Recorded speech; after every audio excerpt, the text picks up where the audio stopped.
विवाहर 10 दिन रे जागृति शुक्ला किपरि हेले गर्भवती एबे एहाकु नेई चारिआडे चर्चा चलिछि।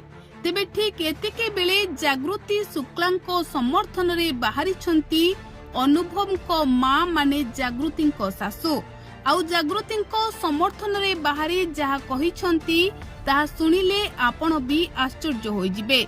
दर्शक बंधु एबे सोशल मीडिया रे चर्चा चलिछि जागृति शुक्ला विवाहर 10 दिन रे मां होइछंती।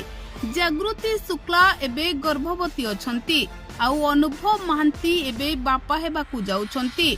तेबे याकू सुनिबा परे अनुभव को मां कहिछंती जागृति गर्भवती हेले आमे बेस अधिक खुशी हेबू, घर को नाती नातुणीटी आसीबो, घर मोर हस खुशी रे पूरी उठिबो। तेबे आपण माने जानि छंती एई दिन केइटा तळे अनुभव महांती जागृति शुक्लांको हाथ धरिथिले, जागृतिंको मथारे सिंदूर पिंधाई जागृतिंको विवाह करिछंती।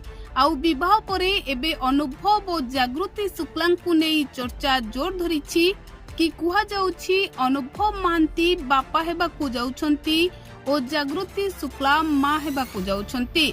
तेबे ठीक एतिके बेले अनुभव को मां एमिति मुहतोड़ जवाब देइछंती जाहाकू सुनिबा परे समस्ते आश्चर्य हो जाउछंती। तेबे दर्शक बंधु अनुभव और जागृति शुक्लांको नेई अनेक चर्चा लागि रहितिबा बेले एबे सोशल मीडिया रे चारिआडे प्रसारित हेउछि कि जागृति शुक्ला गर्भवती अछंती। आउ ठीक एतिके बेले लोके कहउछंती कि अनुभव को मां केबे भी रागिबे नाही, जागृति गर्भवती हेले जागृति शुक्ला जने बहुत भल मनीष आउ अनुभव को मां जने बहुत ही स्नेही मनीष। से जागृति को बहु नुहे झियों को भली भल पाइबा देउछंती। आउ जागृति गर्भवती हेबा खबर निहाती भाबरे गुजब अटे।